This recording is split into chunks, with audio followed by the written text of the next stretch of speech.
Guys, kalau sebelum nonton itu subscribe dulu ya, loncengnya dinyalain ya, kayak ada lampunya warna kuning.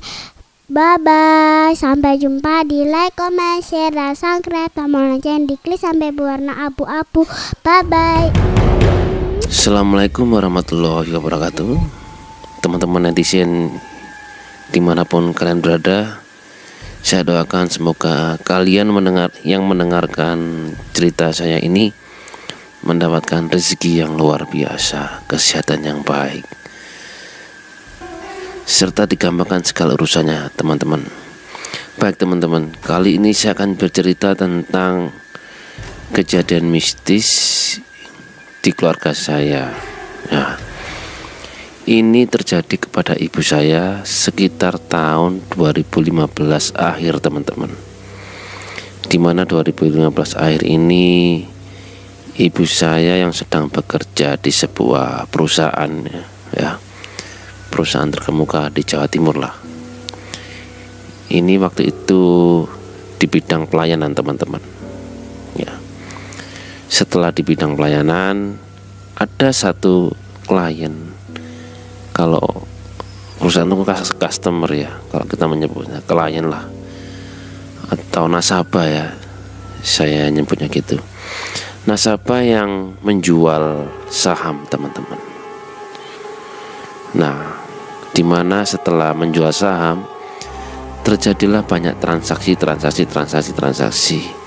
sampai pada akhirnya tidak terasa transaksi ini sudah berlangsung selama 5 atau 6 tahun teman-teman gitu ya. Nah setelah itu, setelah 5-6 tahun, ada lembaga, saya tidak perlu menyebutnya, lembaga korupsi lah, yang mengecek transaksi itu. Setelah dicek, sang customer tadi itu ternyata melakukan sebuah korupsi lah. Jadi intinya itu dia menjual saham kepada perusahaan di ibu saya yang sedang bekerja itu menggunakan nama perusahaannya dia sendiri, perusahaan nasabah. Tapi itu nama fiktif teman-teman ya, tahu fiktif ya, palsu. Jadi uang itu masuk ke rekeningnya pribadi. Bulan berganti bulan. Nah, kemudian ibu saya ini ada panggilan di pengadilannya untuk menjadi saksi. Nah, tapi saya tahu waktu itu saksinya tidak hanya ibu saya saja, ada, kalau tidak salah ada 5 saksi. 5 saksi ini sudah disuap semuanya kecuali ibu saya teman-teman gitu ya. Jadi 4 orang ini sudah disuap sebagai saksi agar ketika ditanya tidak harus jujur alias berbohong teman-teman ya. Tapi ibu saya yang menganggap bahwa berbohong itu dosa teman-teman, apalagi untuk kepentingan orang banyak, tidak mau teman-teman. Nah, disinilah awal mula kejadian mistis itu teman-teman ya. Ketika ibu saya menolak untuk berbohong di depan jaksa ya, kalau nggak salah di pengadilan itu jaksa, malamnya teman-teman, ibu saya itu terserang seperti teluh lah, kalau orang menyebutnya sekarang itu santet teman-teman. Ini dibuat sekitar 1 bulan tidak bisa jalan teman-teman, kaki kanannya ya, kaki kanan ibu saya ini dibuat tidak bisa jalan. Tapi anehnya setelah memanggil orang pintar ya, orang pintar banyak, bisa ini itu ya, bisa berjalan. Berjalannya pun 2-3 hari, setelah itu kembali lagi. Hari berganti hari, minggu, berbulan. Akhirnya terpaksa ibu saya harus dioperasi teman-teman untuk menemukan penyakit itu. Singkat cerita ya, setelah dioperasi teman-teman, kaki kanan itu sembuh. Tapi penyakit itu pindah di sebelah kiri teman-teman. Aneh ya.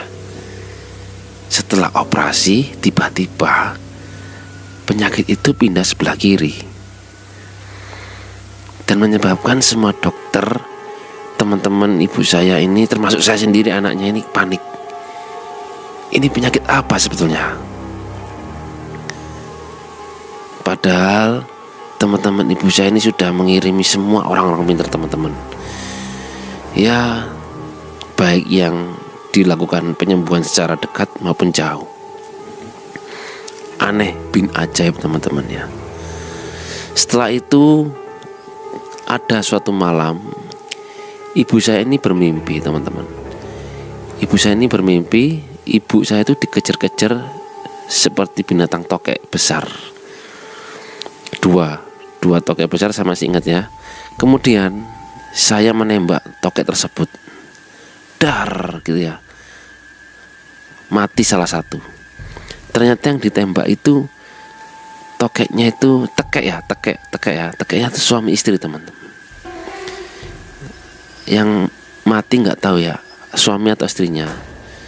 Setelah ditembak mati itu, kemudian tekek itu berubah jadi manusia dan marah-marah kepada ibu saya. Padahal yang nembak saya ya, harusnya marahnya sama saya. Nah itu teman-teman ya. Ya Allah, ini kejadian apa? Nah, pada waktu itu saya juga bertemu dengan seorang kiai teman-temannya. Saya ceritanya ya gini nih persis, cuman dulu itu belum mengenal podcast teman-teman. Gini nih, saya dianjurkan teman-teman, nak, kalau kamu pengen berubah, kamu harus perbaiki sholatmu dulu. Gitu teman-teman. Karena dengan sholatmu nanti Allah akan menjaga kamu dan keluargamu. Begitu kata kiai tadi teman. Terutama sholat subuhmu gak boleh telat, harus di masjid. Terlebih-lebih kamu harus bisa menambahi dengan sholat tahajud. Wah, mendengar begitu saya sepertinya waktu itu lemas teman-teman ya. Karena apa? Saya waktu itu, ini bukan pamer masalah sholat ya, karena waktu itu terus terang teman-teman, tidur saya ini malam-malam sampai saat ini. Ya, tapi demi ibu saya harus paksa teman-teman. Demi ibu saya sembuh, saya harus paksa. Nah, si kiai tadi tuh bilang, waktu menembak tekek tadi itu doamu, salah satu doamu itu sudah dikabulkan. Jadi doa itu enggak hanya mengabulkan, tapi juga mengamankan siapa yang kamu doakan. Jadi begitu teman-teman kata Pak Kiai itu. Nah teman-teman, setelah saya cerita begitu, Pak Kiai tadi tuh aneh juga ya, pergi begitu aja. Saya menoleh tuh, saya ngadep belakang cuma 2 menit. Kembali itu pun juga langsung hilang teman-teman. Saya di sini berpikirnya, itu manusia apa malaikat atau jin? Nah itu teman-teman, saya waktu itu agak merinding ya. Waduh, gimana ini? Akhirnya teman-teman, saya yakin pasti kalau menyuruh sholat itu pasti malaikat teman. Nggak mungkin setan menyuruh sholat. Saya yakinnya di situ itu. Akhirnya teman-teman saya amalkan itu teman-teman, hari demi hari ya, minggu demi waktu, hari demi minggu demi minggu, bulan demi bulan. Saya teladani teman-teman. Seminggu saya praktekkan amalan itu teman-teman. Gangguan itu sedikit-sedikit mulai hilang teman-teman. Ketika tidak ada yang menjaga ibu saya, setelah operasi itu kena serangan lagi, seperti ditusuk jarum. Dan anehnya setiap ditusuk jarum itu semua orang mendengar gitu teriakannya. Teriak keras, apa bu gitu bahasa Jawa, dalam bahasa Jawa gitu. Ya Allah, salah nopo kula gitu, sampai begitu teman-teman. Jadi setelah itu mulai berkurang teman-teman, berkurang. Nah, waktu hari hanya si klien tadi yang nakal tadi teman-teman, itu akhirnya duduk bareng dengan ibu saya di pengadilan. Nah, setelah duduk bareng tadi itu, nah akhirnya selesai teman-teman. Akhirnya dimenangkan oleh ibu saya. Dan si klien tadi itu masuk penjara teman-teman. Ya tidak perlu saya sebutkan ya klien itu siapa, karena itu juga salah satu tokoh ternama di Indonesia teman-teman. Ya, jadi begitu ya teman-teman ya. Jadi ada hikmah di balik musibah teman-teman. Ada hikmah di balik bencana teman-teman. Ya. Jadi teman-teman, ini bukan saya sok pamer, sok kuat, sok soleh, sok alim. Ya, jadi mengingatkan teman-teman, mari kita jaga sholat, terutama sholat subuhnya teman-teman. Benar kata orang, benar kata Kiai itu ya. Sholat subuh itu termasuk semua Ustadz Solmat, Ustadz Adi Hidayat, siapapun. Kalau subuhnya rusak, sholat subuhnya rusak, pasti sehari kemudian tuh rusak urusannya teman-teman. Ada urusan sulit. Tapi kalau subuhnya pas on time, semua akan lancar teman-teman. Bukan nggak diuji ya, diuji sama Allah. Tapi sebelum ujian itu datang, dipermudah dulu. Itu kalau versi saya teman-teman ya. Kalau versi yang lain saya nggak tahu ya. Jadi begitu teman-teman ya. Jadi nggak hanya untuk urusan metafisik yang nggak kelihatan saja sholat itu, yang nyata pun juga mengefek ternyata teman-teman. Mari teman-teman, mari kita jaga sholat kita masing-masing, jangan sampai ditinggalkan ya.